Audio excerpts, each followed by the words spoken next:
Welcome to part 6 of Let Your Fire Fall. Jesus, let your fire fall. And I really want to recap the last few seconds of this. And I'm going to reiterate my prayer. Robbery. Instead of sentencing him to 25 years to life, which should have happened, the judge lowered his bail, allowing him to be released. He was again arrested for failing to appear at his sentencing and additional criminal charges. That same judge released him again. We would not be here today if the judge had done her job. Just 2 hours before the New Year's Eve countdown, chaos near Times Square after police say a man attacked 3 officers with a machete. Revelers capturing the panic as it unfolded. They shot right in front of us. Yeah, it was crazy. It was madness. Law enforcement sources telling NBC News the suspect is 19-year-old Trevor Bickford of Maine.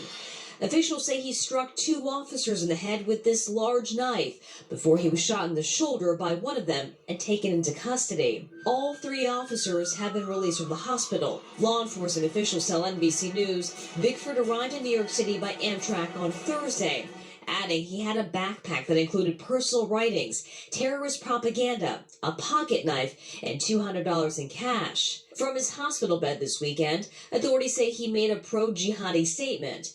Just weeks ago, law enforcement officials say federal agents in Maine interviewed Bickford after a relative warned he had been expressing revolutionary support for Islam. On Sunday, the FBI tells NBC News agents went to Bickford's family home in Maine. And officials say they also got a hold of the suspect's diary, and in that diary he talks about being prepared to die in the attack, even talking about where he wanted to be buried. Police believe he acted alone, so there's no longer a threat. Can you feel it? Can you feel it? Can you sense it? Can you see it? If you can't, there's something definitely wrong with you. You are swallowed up by this world so bad that your blinders are thick. The force is not strong with this one, Obi-Wan. But the dark side is.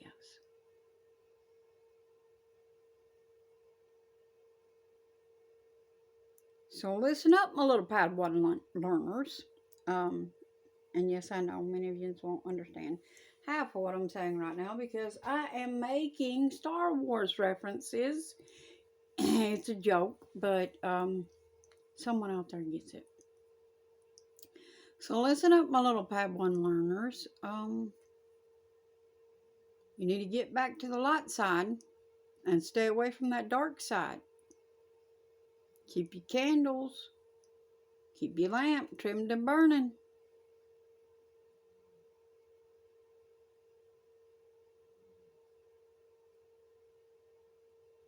Because it's just about time to go.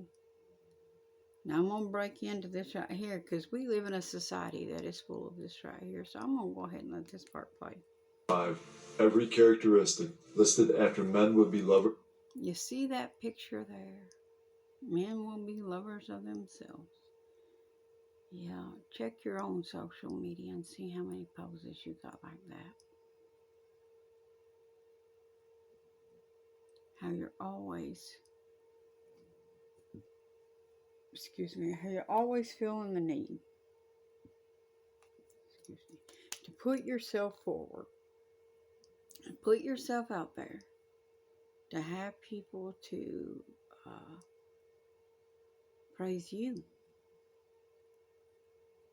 Yeah, that's right, to praise you, because you're setting yourself in the temple of God as God.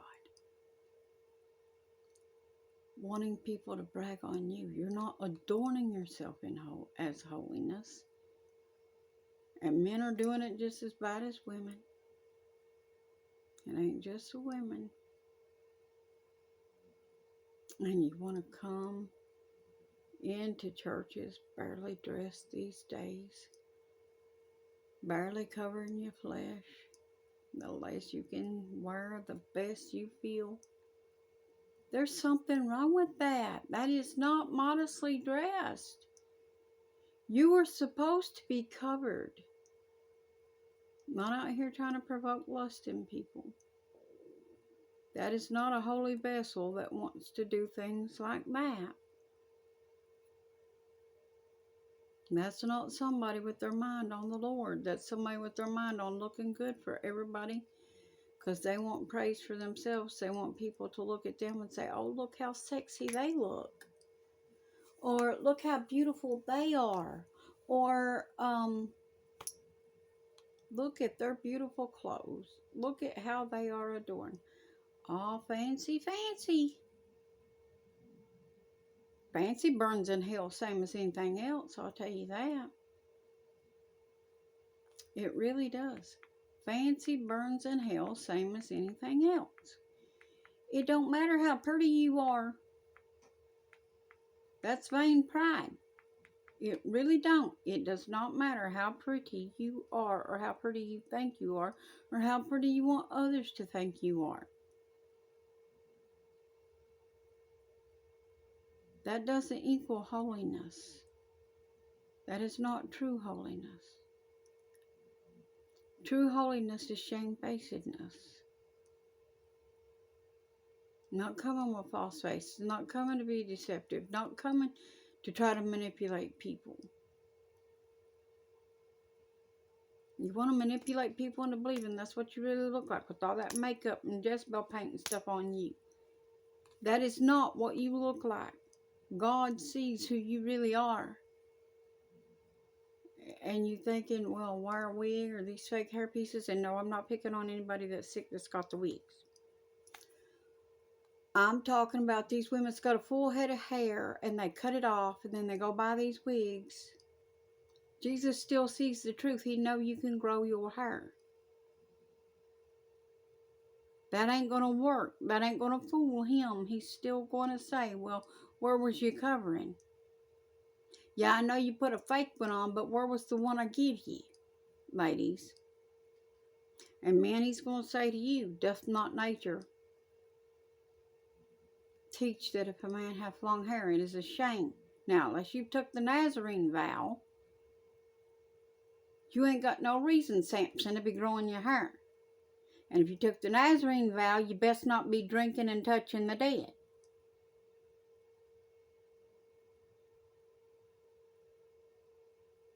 I won't lie, with what we got coming, we could use a couple of those that took that vow. But you can't be drinking, you have to be sober-minded, you can't be doing stuff like that. You can't be touching the dead, and you can't be... So men, if you want to grow your hair to your feet, as long as you're a Nazarene, I suppose the Lord will permit it. But you can't be drinking and all that stuff and out here in the world. You have to be keeping away from that stuff. Can't be committing fornication and all that stuff neither. That's sex outside of marriage. Can't be out here fornicating. You can't be out here lusting after everybody. It's against God. Can't be out here breaking God's word.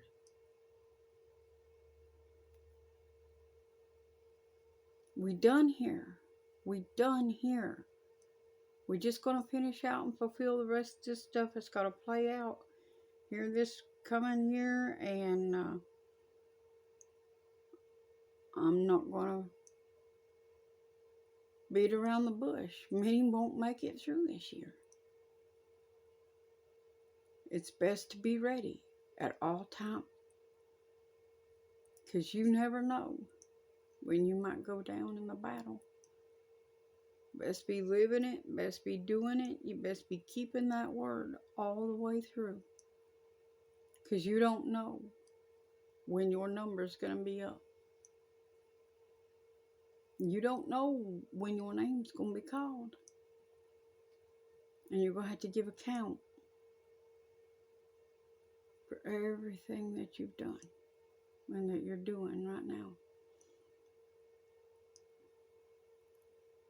And we are in the final hours. You know, there's something inside of me wants to think, you know, what we do right now in these final hours.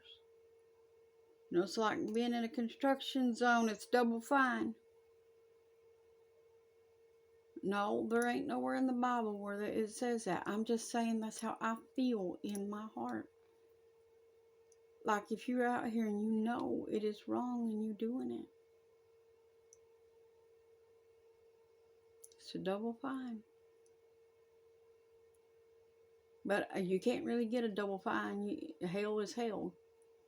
It's real, and if you go there, you're going to burn for eternity either way. So it's not really a double fine, I guess, when you look at it that way.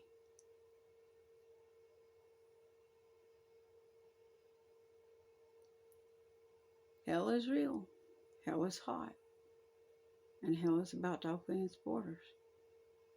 It's about to be open. Because the angel with the key to the bottomless pit is out there.